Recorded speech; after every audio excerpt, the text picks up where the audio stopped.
I was standing at the base of the stairs, the private jet humming behind me like it didn't care I was there. The wind on the tarmac kicked up dust, and the last bit of sunlight streaked across the pavement. At the top of the steps, Allison stood with her arms crossed, sunglasses still on, like this was just business as usual. Then she said it. "Only families allowed." Just like that. No warning. No soft lead-in. Just a gut punch wrapped in silk. I actually laughed. One short, confused bark of disbelief. Wait, what? I looked around like maybe someone else was gonna jump in and say this was a joke. "You serious right now?" She didn't even blink. "You're not on the list. It's a strategic retreat. Board members only, and family." I took a step closer to the stairs, gripping the rail like I needed something to hold on to. "What the hell does that make me then?" She tilted her head just slightly. "You know what this is. No apology. No emotion. Just a locked vault where her face used to be." Quick note. Before we go on, share which city or country you're watching from. I stared at her. My heart was slamming against my ribs, but my hands didn't shake. "Not yet. We built this company together," I said, my voice low. "I've been with you since the beginning." She looked over my shoulder toward the runway, like I was wasting her time. "This isn't personal. It's business." There it was. The line people use when they're screwing you but want to sound professional. "Right?" I said, stepping back. My legs felt like rubber, but I kept my chin up. "Strategic. Got it." The jet door hissed as it started to close. I didn't move. I didn't yell. I didn't beg. I just stood there, breathing it in. How easy it was for her to cut me loose. The plane began to taxi, engines rising to a roar. She didn't look back once. I watched it roll out, the wind whipping past me, stinging my eyes. And I knew this wasn't some misunderstanding. This was intentional. I'd been erased. But she'd made one mistake. She thought I was done. She should have remembered where I came from. That first day we met, she wasn't wearing designer suits or flying private. She was wearing a wrinkled blouse, running on caffeine and desperation. It was Vegas Tech West Summit. I had a tiny booth and a prototype algorithm no one was paying attention to. Most people walked right past like I was invisible. Then she showed up. "Allison Vance," she said, reaching across the table like she already owned the place. "What does your system actually do?" She didn't flirt. She didn't waste time. She got straight to the point, eyes locked in like she was evaluating a stock.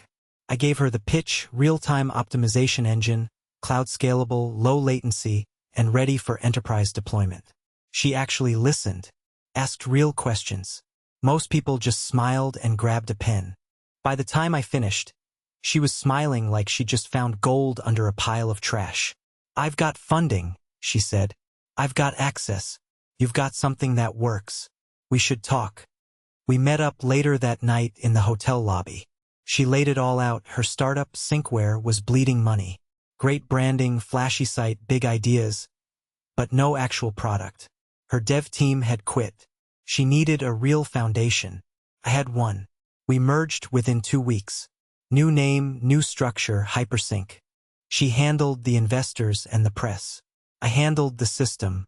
The deal was 50-50. Clean, fair, no BS.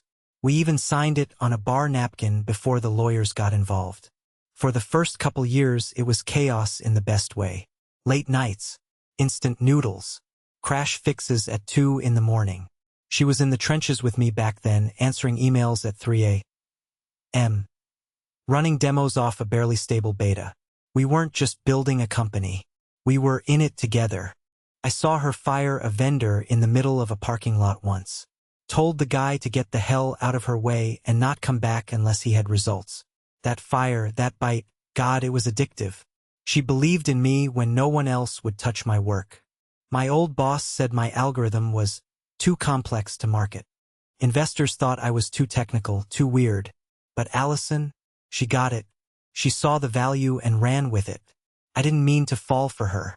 I really didn't. But one night, winter year 2, we just closed our first $1 million contract. We were both drunk on champagne and sleep deprivation, sitting on beanbags in the office eating cold pizza. She looked at me and said, "I couldn't have done this without you." Something shifted right then. It hit me in the gut. It wasn't just the work anymore. She had my trust, my loyalty, my heart, and I gave it stupidly like that wouldn't come back to destroy me. At first, it was small stuff. Allison taking interviews without telling me. One day I'd open Forbes and there she was, talking about how she built Hypersync from nothing. My name wasn't even mentioned. I chalked it up to PR needing a single face. Whatever.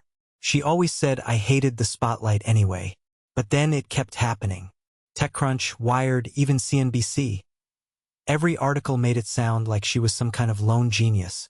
I was just the early developer or her first hire. Not her partner. Not her co-founder. She'd shrug it off when I brought it up. "You know how these journalists are," she'd say, waving a hand. "They simplify everything." It started getting worse at the board meetings. We'd be presenting a new product line, and she'd say, "This is the next big leap for my company." Not ours. Hers. Nobody corrected her. No one even looked surprised. I brought it up in private once, during a car ride back from a pitch meeting in Palo Alto. "You keep calling it your company." She was checking her phone and didn't even look up. "You're reading too much into it." "No, I'm not," I said. "We agreed we were partners. 50-50. She sighed like I was being dramatic. "We still are. I'm just better at telling the story." I let it go. I shouldn't have, but I did. That's on me. She started making moves behind closed doors, deals with defense contractors, data sharing partnerships with state agencies. Big stuff. Game-changing. And I'd hear about it secondhand, like some low-level engineer who missed a memo. I told myself she was overloaded, that it wasn't personal, that we were just growing fast and she was keeping us afloat. I buried it because I wanted to believe we were still on the same team. Then came the share transfer. We were gearing up for a major Series C round. Big capital, big visibility. One night she poured us both a drink, whiskey neat, and said, "Look, the investors want simplicity. One name on the official docs makes things easier. Cleaner." I stared at the papers she slid across the counter. "This makes you the sole majority holder," I said, reading the fine print. She leaned against the island, casual. "It's just optics. Nothing changes between us. You know that." I hesitated. "We could restructure instead. Joint titles, clearer roles." "I already talked to legal," she cut in. "This is how it has to be. It's just a formality. We're still building this together." She kissed me afterward. Slow, confident, like she knew exactly how to shut me up. And like an idiot, I signed. No lawyer, no second opinion. Just blind trust in the woman who said she believed in me. I didn't feel it then, not fully, but that was the day I handed her the knife she'd later used to cut me out. After that, the bleed was slow but constant. I'd come into the office and find meetings I was supposed to be in had already happened. My calendar stayed empty while the exec team filled theirs without me. I'd hear whispers about new partnerships, product rollouts, whole initiatives I had nothing to do with. Stuff I would have led 2 years ago, handed off without a word. My title stayed the same. Co-founder. But in reality, I was just a guy with a badge who built the original system. An outdated piece of furniture no one had the guts to toss out yet. One afternoon, I walked into a meeting room I thought I was scheduled for. Big strategy talk about international markets. Room was full, board members, VPs, outside consultants. Allison looked up mid-slide like I was interrupting a private dinner. "You're not on this one," she said, not unkind, just final. I looked around the table. Not a single person backed me up. Not one. "Right?" I said, backing out. "My mistake." I started skipping work. No one noticed. Or if they did, they didn't say a damn thing. Then came the Global Expansion Summit. The company was planning a private retreat, week-long, off-grid, invite-only. Big money investors flying in from London, Dubai, Tokyo. Vision talks. Product reveals. A defining moment. I found out from a junior engineer who asked if I was helping with the keynote deck. "What keynote?" I asked. He blinked. "The one for the retreat." "Wait, You're not going? I walked straight into Allison's office. She was on the phone, but I didn't wait. You didn't invite me? I said, holding the printed itinerary in my hand. She covered the mic. I'm in the middle of something. You scheduled a week-long retreat with the board and left me out completely? Her tone dropped. This isn't personal. I took a step closer. You don't get to say that anymore. She glanced toward the hallway, then back at me. It's not a slight. It's a focused gathering. Strategy alignment. I laughed. Cut the jargon. Just admit it, you're done with me. She looked at me the way she used to look at dead-end vendors and failed projects. You said yourself you're not interested in leadership. You haven't been engaged in months.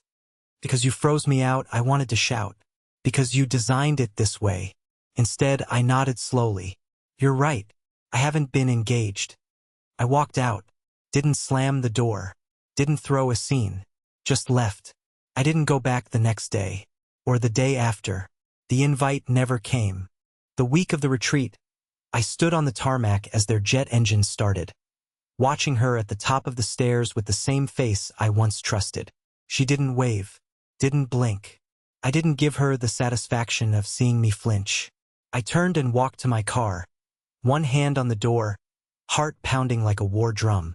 I could have broken right then, cried, screamed, begged her to remember what we built. But no, she'd made her choice. She'd erased me, let her think I was done, let her fly off believing she'd won. Because I wasn't planning to cry. I was planning to burn it all down. I didn't go back to the penthouse. Couldn't stomach it. Her perfume would still be in the air, her clothes still hanging in the closet like none of this had happened. Like I was some ghost walking through someone else's life.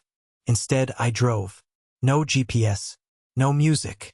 Just silence and the steady thrum of the engine while my mind spiraled.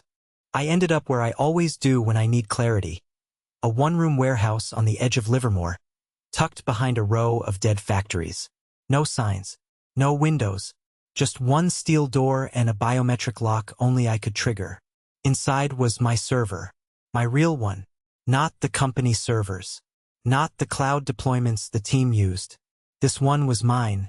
Built from scratch, air-gapped, encrypted 6 ways, and hidden since the beginning. A backup, a lab, a place I could work without eyes on me. Allison didn't even know it existed. She forgot one thing in her little corporate coup. I wrote the damn code.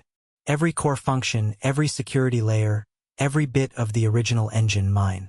Hypersync was still running on the architecture I built. They dressed it up with flashy UX and new buzzwords. But underneath? It was all my bones holding it up. And bones can be broken. I powered everything up. Fans kicked in. Lights flickered. The room warmed up fast. I started going through the logs, patches they'd added, features they'd stacked on top like ornaments on a dead tree. It was sloppy, rushed. They'd scaled faster than they could secure. And I still had admin access. One buried root account, never revoked, never logged. Probably because she thought I was too sentimental or too stupid to use it. Wrong. I mapped the whole system, flagged dependencies, wrote test scripts. My hands moved on muscle memory alone, flying across the keyboard. I didn't stop to second guess. I didn't hesitate. Around 3 in the morning, I launched the first lockout. One by one, their sessions dropped. Developers, executives, even Allison's personal device, kicked offline mid-session. They'd think it was a glitch, then a breach, then a disaster. I wasn't stealing anything. I wasn't crashing the system. I was reclaiming control. I left one door open, mine. One tunnel. One set of keys. I leaned back, staring at the console while the logs scrolled. I should have felt rage. I should have felt vindicated. Instead, I felt cold. This wasn't a tantrum. This was war. By morning, they'd be locked out of the very thing they claimed was theirs. Panic would ripple through every floor of that glass tower they built without me. And Allison? She'd wake up thinking she was still untouchable. She had no idea her entire empire was now sitting in the palm of the man she threw out like trash. My phone started buzzing at 6:13 a.m. Sharp. I let it ring. 3 times. 4. I watched the screen glow with her name, then finally picked up, keeping my voice flat. Yeah. What did you do? Her voice cracked on the first word. No hello, no pretense. Just straight panic. I didn't answer right away. I let her squirm in the silence. Allison, I said, calm as ever. Good morning. I'm serious, everything's locked down. No one can access anything. Even my admin account's disabled. I've got 5 different departments screaming, and legal's threatening to call it a breach. That's interesting, I said, leaning back in the chair. Sounds like someone forgot who built the system they stole. She went quiet for half a second. Then, you're out of your mind. No, I said. I'm finally wide awake. She tried to pivot. Look, if there's an issue with access, we can fix it together. This doesn't help either of us. I laughed. You already fixed it. Remember? The investor-friendly structure? The solo leadership model? You're the only name on the paperwork now. Your empire. You're sabotaging the company. No, I'm reclaiming what's mine. You'll ruin everything we built, she snapped. You ruined it when you pushed me out. I could hear her pacing, shoes hitting tile, her breath short and clipped. You're not thinking clearly. The board's going to see this as hostile action. We can still. No, I said, cutting her off. You can't spin this. Not this time. She paused, then lowered her voice like she was trying to find some old rhythm between us. This isn't you. You're not vindictive. You don't burn things down. You build. I let that sit. Then I said, yeah, I build. And I rebuilt the system without you in it. Her silence told me she understood. I could practically see her trying to reframe it in real time, thinking 3 steps ahead like always, trying to stay in control. But this time she was in the passenger seat, and she knew it. Look, she said finally. We need to figure out next steps. Already did. What's that supposed to mean? I didn't answer. Instead, I stood up, walked over to the window, and stared out at the morning traffic while holding the phone close enough for her to hear my voice, but far enough she could feel the distance. Sorry, Allison, I said, but only families allowed. Then I hung up. No yelling, no final blow-up. Just the click of a line going dead and the sound of her power slipping through her fingers. I slid the phone into my pocket, turned back to the monitors, and watched as the real chaos began. By midday, the headlines were everywhere. Major disruption hits hypersync.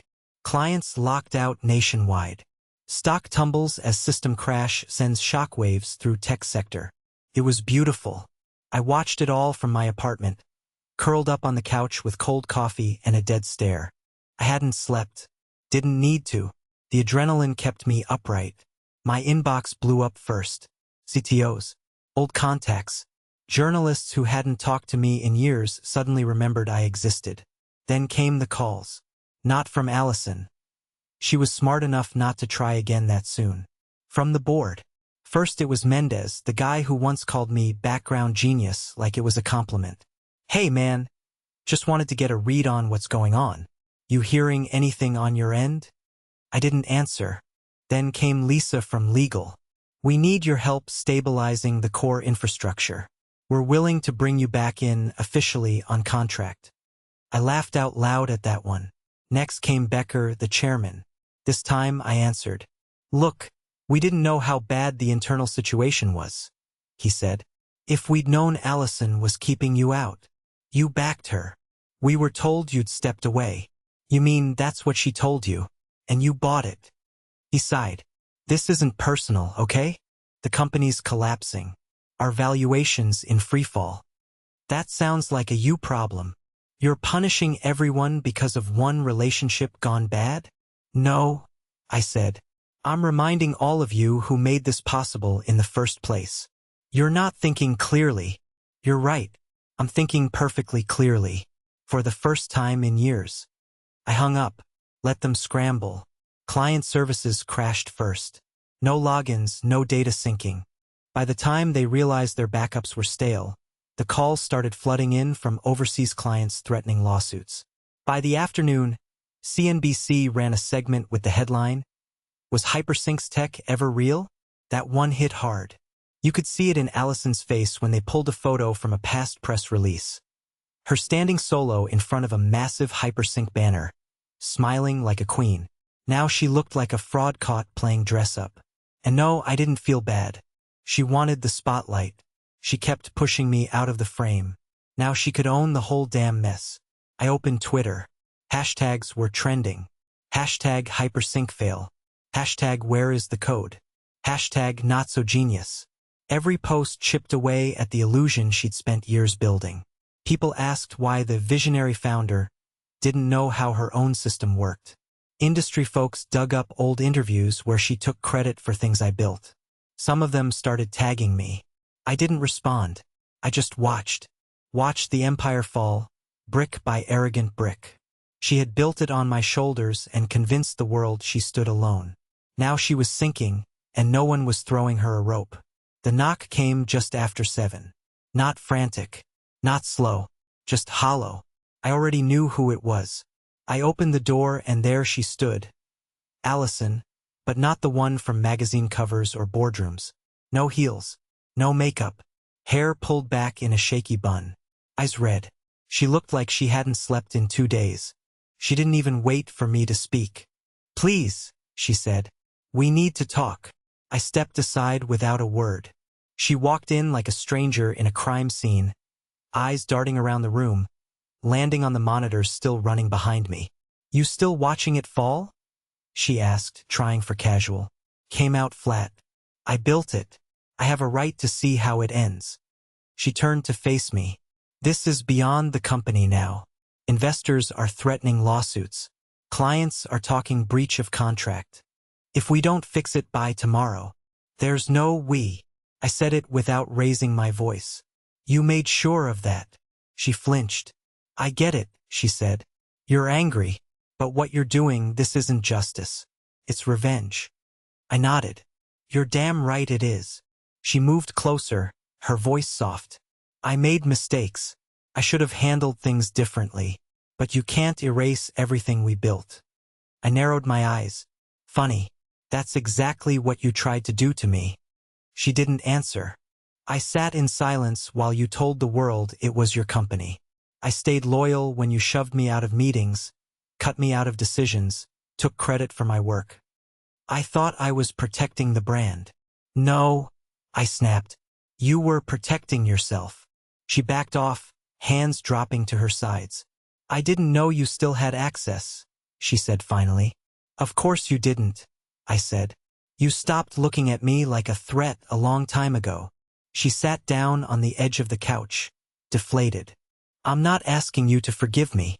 I just need you to fix it. Please." I stood there, watching the strongest person I ever knew fold in on herself.